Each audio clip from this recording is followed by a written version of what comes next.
संत पुरुषोत्तमजी बाबा महाराज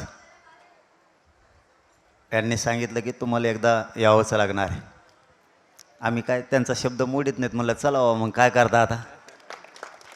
चांगलं बाबाजीच्या निमित्तानं तुमचंही सगळ्यांचं दर्शन झालं. तुमचाही सगळ्यांचा आशीर्वाद घेऊन आज दिवसभर खूप लग्न आहेत.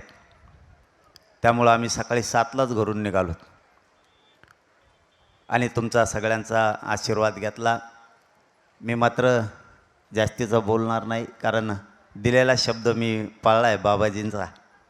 फक्त एवढंच सांगतो की आपण शेतकऱ्यांनी सगळ्यांनी एक जीवन रात जावा.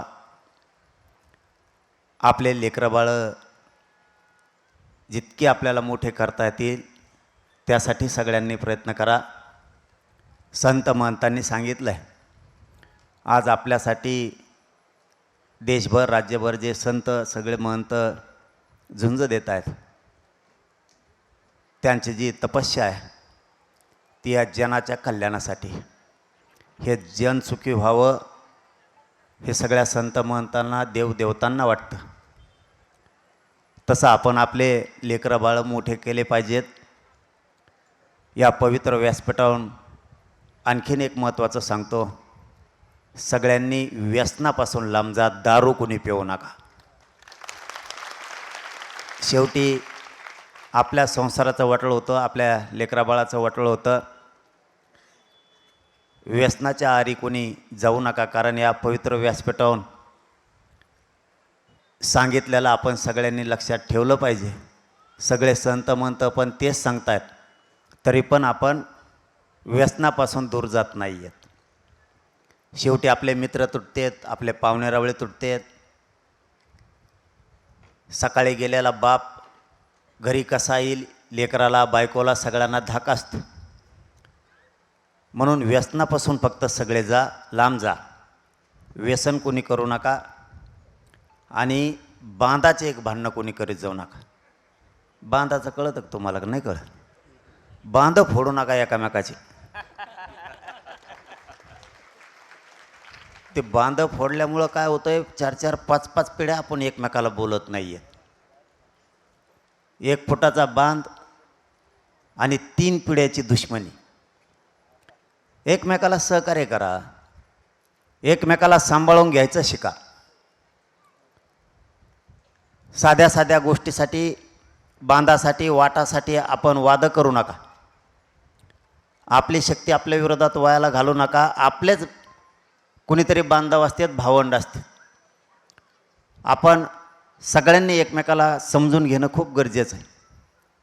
आपण डायरेक्ट एकमेकाच्या त्या बांधासाठी, साध्या साध्या कारणासाठी एकमेकाच्या अंगावरती जातोय.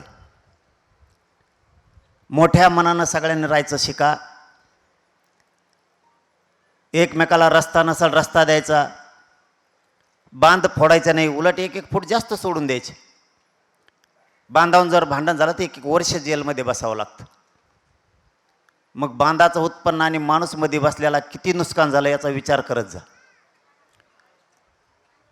रीस गाजवायची ही बांधात किंवा आपल्या आपल्या रक्ताच्या माणसात नसते. ती आपण सगळ्यांनी गाजू नाही.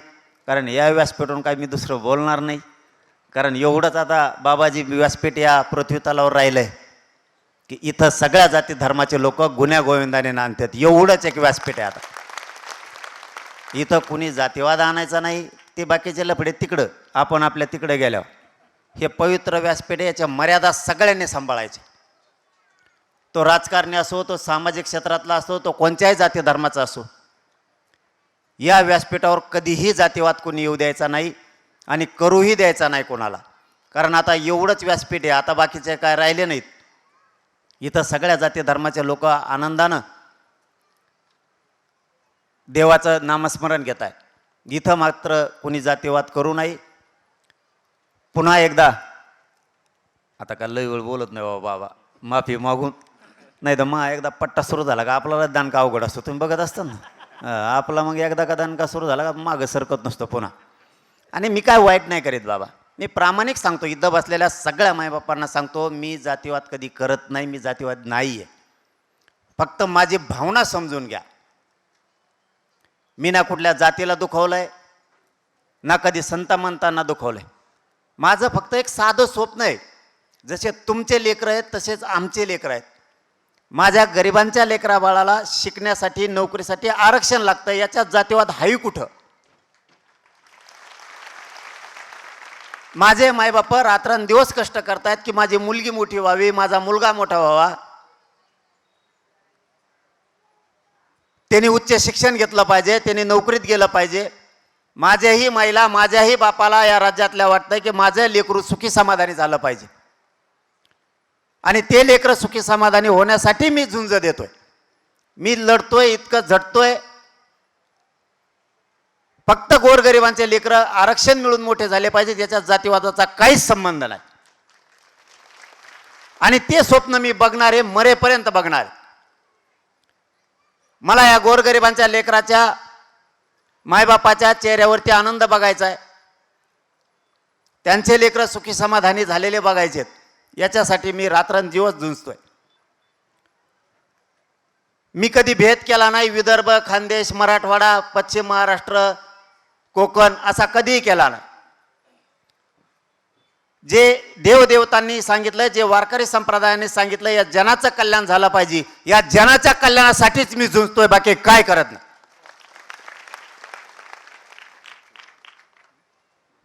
या सप्ताहाच्या निमित्तानं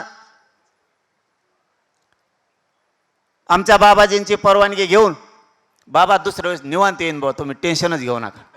आज अशी पळापळ आहे, इतके लग्न येतं राज्यात खूप मोठी. या तिथे आता काहीतरी लागायचं आहे पुढच्या महिन्यात, अधिकाचा महिना काय याचं समजा, पण जमलं की दवाजी देत पोट्टे ना, आता काय दम काय याचं काय, इथं मोडायचं भे वाटत आहे आधीच. लय लग्न येतं, मला इतक्या भेटी द्यायच्यात आज, पण बाबाजीला शब्द किती दिलता, म्हणलं आपल्याला शब्द मोडून चालणार नाही बाबा. आपल्यातलं मोठं महात्मे, मोठे महंत आहेत, आपण त्यांच्या शब्दाच्या नाही पुढं गेलं पाहिजे. जे 7लाच आमच्या फोनाफोनी सुरू झाली एकामेकाला, गिरी बाबा मला लावते, मी त्यांना लावतोय, आणि दोघाचा एकामेकाला फोन लागाना, एवढी फजिती. ते का उठले का नाही काय, मग 6लाच माझ्या दारात येऊन बसले. 6ला दार उघडायला माझ्या दारात पोलीस आहेत. तेच खरंच प्रामाणिक 6 वाजल्यापासून बसून आहेत. कालपासून जोडाजोडी सुरू आहे, कुंकडून जायचं, कसं जायचं. हे म्हणताय मला रस्ता माहिती आहे, आमच्या पुढच्या गाडीवाल्याने तिसरीकडेच गाडी नेली, आणि माहिती आहे म्हणतो रस्ता, आणि रस्ताच हुकला. मी दुसऱ्या वेळेस जास्तीचा वेळ देऊन निवांत येईल, मोठा कार्यक्रम घेऊ. ते तर सांगितलंय मी, पण ते होईल त्यावेळेसच जाहीर करूयात. त्याच्यामुळं ते काय मी जाहीर केलं नाही, पण कार्यक्रम वारकरी संप्रदायाचे खूप मोठमोठाले होणार आहेत, त्याच्यातही काही दुमत नाही. तुम्हाला कुठं गोरगरिबांसाठी शेवटचं सांगतो, माझ्या बसलेल्या सगळ्या मायमावल्या, माझ्या सगळ्या बांधवांना सांगतो, कधी तुमच्या जीवनात जर एखादी अडचण आली तर सांगत चला. तुमचा मुलगा म्हणून मी प्रयत्न तरी करील, नाही प्रश्न सुटला तरी तुमचा चालन, पण तुमच्या लेकरा बाळासाठी 100% मी प्रयत्न करत. तुम्हीही कधी म्हणू नका की आपण इतक्या लांबून का जाऊन सांगायचं. संकट हे संकट असतं, वेदना हे वेदना असतात. तुम्हाला काहीही अडचणी असल्या तरी सांगत चला, मी त्याच्यावरती 100% प्रयत्न करत चलल. पुन्हा एकदा आपल्या महंत पुरुषोत्तमजी बाबा यांनी सांगितल्याप्रमाणे आम्ही आलोत. आपल्या इसरोळगावच्या या विदर्भाच्या भव्य दिव्य अखंड हरिनाम सप्ताहाच्या निमित्तानं तुम्हाला सगळ्यांना खूप मनापासून शुभेच्छा देतो आणि थांबतो. धन्यवाद सगळ्यांना. रामकृष्ण हरी. यानंतर संघर्षयोद्धा श्री मनोजदादा जरांगे पाटील यांचा या ठिकाणी सन्मान हरिभक्तपरायण पुरुषोत्तमजी महाराज पाटील करत आहे. सर्वांनी पुन्हा एकदा जोरदार टाळ्या वाजवून आदरणीय पाटलांचं या ठिकाणी स्वागत करायचं.